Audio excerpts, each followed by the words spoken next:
I have some TikToks to share with you today. When my son was diagnosed with hemophilia, I went to YouTube. There was not much on it.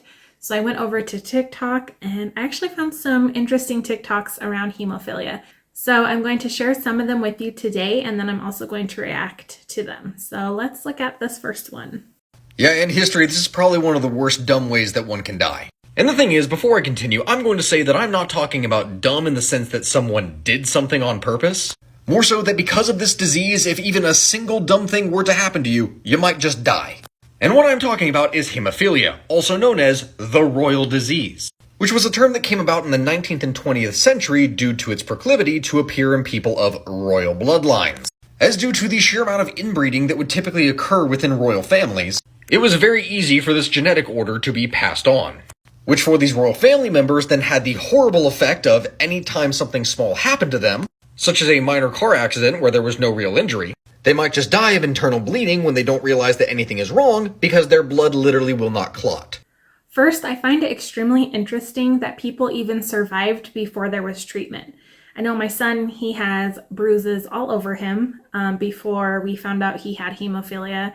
It's not uncommon for babies to hit their head, and with hemophilia, they can hit their head not even that badly, and they can have brain bleeds or internal bleeding, like he said. So before they knew about hemophilia, like he mentioned, a lot of people just happen to bleed internally. Spontaneous bleeding is also common with hemophilia. So I'm just surprised that people even made it past childhood without treatment when they had hemophilia. That is just really surprising to me. By request, Kick-Ass Facts, hemophilia. Pew, pew, pew, pew. Typically, when you cut yourself, the body protects itself by sending platelets to the site of the bleeding. The platelets plug the hole by releasing chemicals, which attract more platelets and activate clotting factors. The human body usually contains 13 clotting factors. However, people with hemophilia lack one of these factors, so they bleed longer than those without. Hemophilia's first appearance in written history is in a passage in the Talmud dating from the 2nd century AD. It stated that baby boys should not be circumcised if two of their brothers had died from bleeding from circumcision. In the 1980s, 90% of people with severe hemophilia contracted HIV and/or hepatitis C from contaminated clotting factor, and thousands of people died. No reported cases of this sort have happened since 1998. I first heard about hemophilia in 1988, season 2, episode 13 of a little show called 21 Jump Street. It was an episode called A Big Disease with a Little Name. Am I going to give you the episode info? You're rootin' tootin', damn right I am. Hansen must protect a teenage hemophiliac with the AIDS virus from the abuse of classmates and a self-destructive impulse. It's a good episode. There are 3 main types of hemophilia, A, B, and C. The type is determined by the clotting factor the person is deficient in, and the more deficient they are, the more severe their hemophilia will be. Some symptoms include spontaneous nosebleeds, unexplained bruising, bleeding gums, and blood in the urine or stool.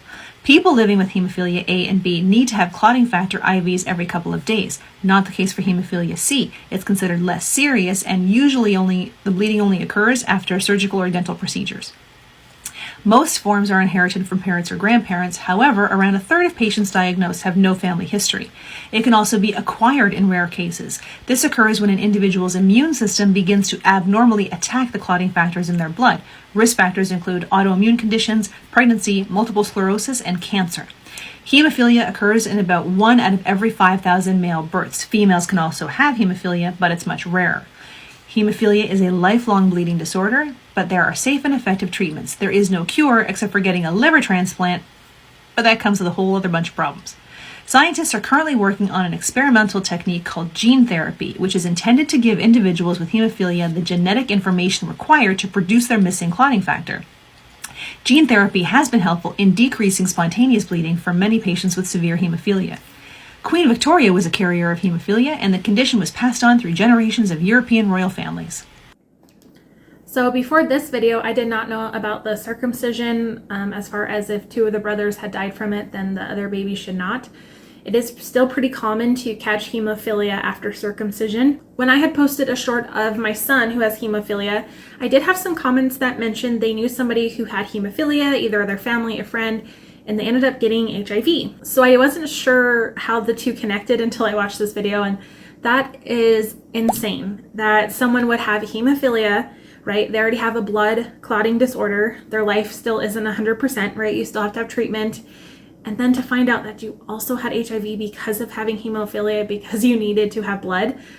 I just can't imagine. Just what an awful thing to experience. So thankful now we have come a long way and treatments are completely different. So far, my son has not had to have any blood transfusions. We have treatment options. She mentioned that treatment is every other day. Even talking to mothers who have children who have hemophilia, even lower percentages than my son. My son has hemophilia B, factor 9 at 1%. A normal person should have factor 9, 50 to 150%. Even individuals who have hemophilia less than 1% still don't take treatment every other day. It just really depends on every situation, and everyone is so individual. But yes, my son will probably have treatment twice a week. She was also correct. Hemophilia is a lifelong disorder. You will never grow out of it. So my son will need treatment, and there has been recent gene therapy that is FDA approved for adults. That is $3.5 million. So hopefully when my son's older, they can push it down to the younger children if it is effective. That would be amazing. Talking to a specialist though, it's not 100%. So it just makes them have the factor less often than 1 to 2 times a week. All right, let's watch a video that isn't so much someone talking, but a visual of what treatment looks like for individuals who have hemophilia.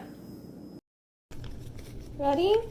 1, 2, 3, 4, 5, 6, 7, 8, 9, 10. 1, 2, 3, 4, 5, 6, 7, 8, 9, 10. 1, 2, 3, 4, 5, 6, 7, 8,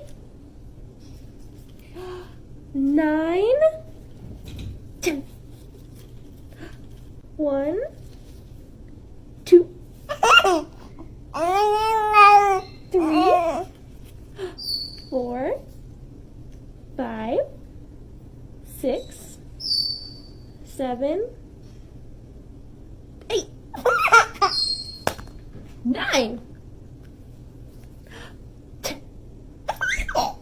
Is that so silly? 1,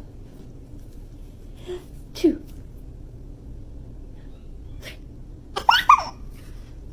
3,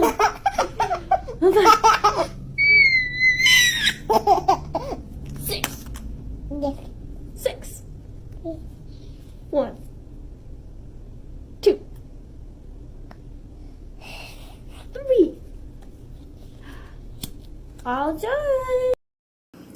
So when I started reading about what treatment could be for my son, for some reason this is not what I was picturing. I was picturing maybe a shot or a quick injection, but I guess that's why they call it transfusions, and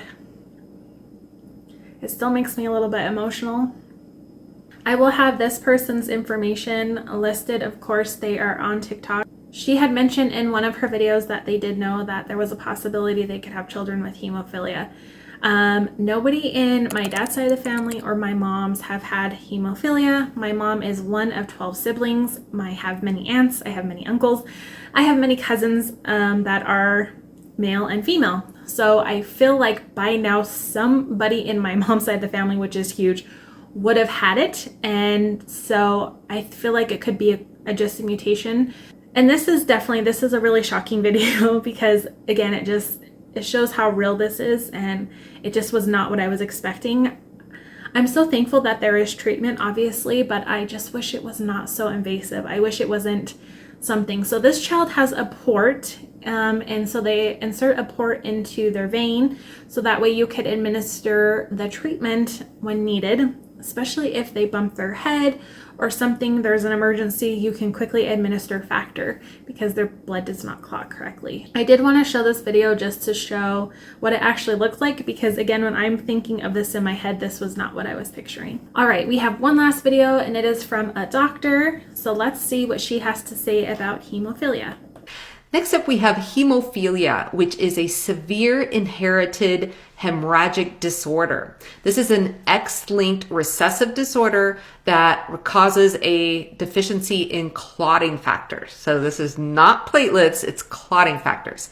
So hemophilia A results in a deficiency of factor 8, and hemophilia B results in a deficiency in factor 9. So A and 8 sound very similar, so that's how I know those two go together. In terms of signs and symptoms, hemophilia will cause excess bleeding and bruising, as well as joint pain and swelling and decreased range of motion. Lab work will show an elevation in APTT and a decrease in factor 8 or 9, depending on what type of hemophilia is present. In addition, it's important to note that platelet count and PT will not be affected. So she is correct. When we went to our general doctor, his PTT levels were elevated, as she mentioned, and our doctor said, I don't know what that means. You have to see a specialist. Like she mentioned, the platelet count and all that was normal. His vitamin K was normal. His iron levels normal. So everything was very normal other than the PTT was elevated. And then from further testing, they tested his factor 8, his factor 9, and they found out his factor 9 was only at 1%. So some things to keep in mind, a lot of these videos mention excess bleeding on the outside. From what I've read on hemophilia B, it's not super common all the time for babies to have bloody noses or bleeding in their mouth. The only symptom my son did display is extreme bruising. He did not have any other symptoms. That's why we thought maybe it was a vitamin deficiency or maybe it was something else. So again, symptoms are going to vary person to person. Some individuals I have talked to, their children did have many bloody noses, bleeding out their mouth. We one time clipped my son's nails and with the tiny little fingers, clipped a side of it. He didn't bleed abnormal. We put pressure on it, it healed. So again, not every symptom is going to be displayed, just to keep in mind. That's why we didn't have any idea it was hemophilia. There's no genetic history on either side. As one of the videos also mentioned, I get this question a lot. It's a genetic disorder, you must have known. We didn't know, and 1/3 of individuals who have hemophilia have no genetic history. So let's look at a visual of what that means. When I was a math teacher, one of the biggest concepts that students struggled with was fractions. So with fractions, the biggest thing I can give advice is fraction bars and visuals. So let's say that we have 1/3 of the population that has hemophilia has no genetic history because of a mutation.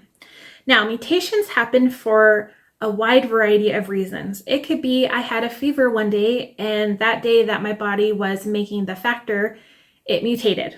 1/3 of individuals who have hemophilia have no genetic history. Again, that's the most common question I get. So what does that mean? So that means 2/3 of people who have hemophilia have the genetic history. Somebody else mentioned in the video 1 in 5,000 boys. That's not what I saw in all my research. From a book I'm reading, from other research the center sent me, and from research online from reliable sources that were also sent to me and researched myself, not just Wikipedia. 1 in 25,000 to 30,000 males worldwide are born with hemophilia. So let me break this down a little bit more. I live in a town of 50,000 people approximately. Nobody in my town has hemophilia B. So the hospital will not carry my son's factor, so I have to order that myself. Working in a treatment center, I live in the state of Nevada. At the treatment center, they are located in Reno and Las Vegas. They said they have not had a baby with hemophilia B in quite a while. So that also shows you how rare this is. So I get a lot of comments. The second biggest comment is, it's not that rare. If it wasn't that rare, then I think we would have regular blood testing for it. Because my daughter, when she was a year, we got regular blood testing. Everything was fine. Why wouldn't they have tested for hemophilia, right? If it's not that rare. And another thing I used to tell my students is, whether you like something, I like something, whatever we think, this is how it is characterized. This is how it is categorized. It is a rare genetic disorder. That is what it is. That is how we talk about it. So that means If something is rare within the United States, it means it has a population less than 7,000 people. It is also considered a disability. So if you have a child with hemophilia, make sure that they get on a 504 at school. It's a 504. Make sure they get on that. And that lists their medical diagnosis, and that way the teachers can get on board with what we can do to help this child. In the comments, let me know, what did you find surprising? What did you think about these videos? If you want me to do another one, also let me know. If you like these reaction videos, make sure you check out my video on reacting to a mother who got her child taken away because he did have broken bones that ended up being because of a medical reason. Or I do have a full in-depth video on what hemophilia is if you are interested. Well, thank you so much for watching and supporting my channel. I hope you are taking care of your mental health, and I will see you in the future.